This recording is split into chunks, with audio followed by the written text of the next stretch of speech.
William Hill Vegas sponsors Joshua vs. White on Sky Sports Box Office.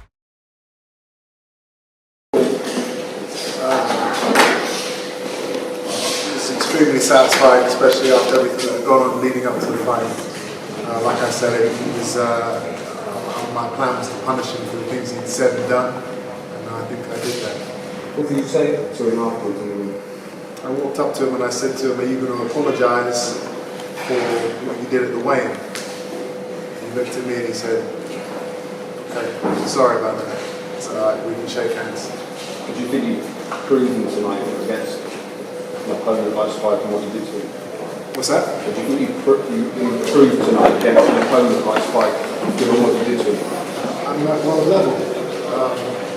Saunders went 12 rounds with him, and Saunders is fighting for a world title next week. So I think that puts it all into perspective. Did you have a problem with your nose after that second round? I got punched in it, so it was not a problem. It's not broken or anything. Boxing. Chris, in terms of Daniel Jacobs, how should we complete that? I mean, I'm mandatory. I'm next in line, so I'm ready to go whenever he is. Obviously, with his decision with his win over Quillen, he is the champion. But I've heard that, obviously because of the way the fight ended between those two guys, there's talks of like a rematch because some people feel that the fight shouldn't have been stopped. Whether that's true, I'm not sure about. I'm ready and willing to take any opportunity to fight for a world title, whether it's against him, whether it's against the winner of the fight next week against Saunders and Lee. It really doesn't matter to me as long as I am in a position to fight for a world title. You've been awarded to fight Nick Blackwell on the British title. Is that something that appeals to you? That's another part. That's something I've heard. Obviously, people might say it's a step back, but at the same time, I'm British. I'm a true Brit. For me to go and win a British title, that would mean the world to me. To be able to look back on my career and say I won a British title is very important. So that's another part. Nick Blackwell, solid fight. It will be a good fight. So we'll see what happens. Chris, I suppose Spike's considered a better attention that you got caught a few times. I think you've learned a lot from the fighter. I think Chris has changed. I think there's much practice that you can take out for it. I know I have a chin. I've known, me personally, obviously you guys don't get to see the sparring and stuff that I go through, but I've been caught by very heavy-handed fighters, heavyweights, light heavyweights, never been knocked out, never been knocked down, so I know I have a chin. And I guess he's put on display for a couple of seconds at points in the fight where I maybe got a little bit excited and decided to trade with him when I should have been boxing. It's the fight game. It's exciting. I know I can take a shot, and I think sometimes that, me knowing that, makes me not lackadaisical, but I will choose to kind of be open and trade instead of boxing because I know if I do get caught, I'm going to be okay. I'm still learning. I've still got to develop my style, and there's still things we need to tweak. But overall, I'm very happy with the performance. Is there any particular point where you felt that you hurt O'Sullivan badly? I hurt O'Sullivan badly for the entire fight. I'm pretty sure of that, as you guys saw. Are you surprised at the punishment he took? Because he took some incredible shots. That's one thing I'll give him. He can take a shot. I mean, even though he did well at the stall, for him not to go down, he showed heart. In a sense, obviously he didn't quit on the stall, but he showed heart for the rounds that he was in. Did that kiss of the way change your mindset or give you any extra impetus if it was needed? There was no. I didn't need any extra, but there was, becoming mandatory for a world title shot. That's all the motivation I needed for him to do what he did. like I said before, that type of behaviour doesn't belong to boxing, and that's why I didn't face off with him in the previous press conferences. I think with what he did there, he kind of sealed his fate. I went in there with the mentality of search and destroy. No mercy. You put up with a lot in that build-up, and also the Billy Joe Saunders build-up. How much you feel that you've learned how to deal with that and the build-up before you even got to the ring?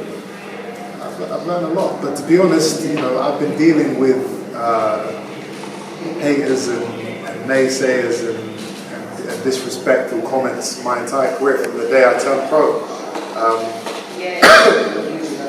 So I'm kind of immune to it now. Saunders, Gary O'Sullivan, they're not saying or doing anything I haven't heard a million times before online, Twitter, Facebook, social media. So it's kind of like once you've been exposed to certain things enough, it's kind of like it just doesn't affect me. That's why I didn't lose my head at the weigh-in, and that's why I didn't lose my head in the fight. But you must have felt the crowd were right behind you tonight. Yeah, I was, and I was very appreciative of that. I was. It's nice to be welcomed and not booed, and I think I think the boxing fans and the general public are starting to come around to Chris Eubank Jr. Well, I would like to add to that. I'm sorry to say, I loved the booze. I adored the booze, the hissing. It was great. Like I said, I enjoy being the bad guy. I have no problem with going in and being booed, and I've dealt with that for a lot of my career. But it is, it is nice. I'm not going to lie. It's nice to be able to walk into a ring and everyone's cheering your name and they want you to win. It is what it is.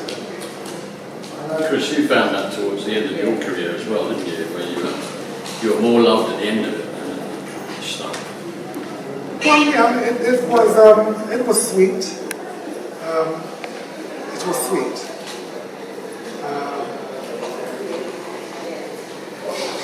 I'm not going to add any more to that. It was sweet, but the years when I was vilified, oh my goodness, it was so good. It was so good to wind up the naysayers. It was just a wonderful thing. He's had a taste of it, and he is his own man, and he does, in actual fact, appreciate the goodwill and the good feel. And the fact that people are appreciating the fact that he has his own skill sets, he is his own person, and I'm really proud that he's stepping out. No, he stepped out tonight. In particular, he has stepped out of my shadow and into his own. I will still be there because I have to be. By default, I'm the patriarch. So I have to be there. There's a great deal of people who say, well, let him do it himself. That doesn't make sense. This is a very dangerous business. It's a very hurtful business, an unforgiving sport. And so therefore, just like any other fighter who would be in my position, if Nigel Benn's Connor, if he does actually make a grade in boxing, he'll be doing exactly as I'm doing now. We have a fellow called Johnny Nelson. He says probably it's a good thing that I wasn't here for this fight. It gives Junior a break. Maybe so. Still, I have to be here. I have to oversee it, and any parent would do the same thing. And it's nonsensical. It is inconceivable that people can think I should step aside. No! I will fight you! Okay. I've got to stay next to this man and make him, clear the path. My job is to, and with Matthew, we're clearing the path so he can have a fair fight to rise to the top of the world.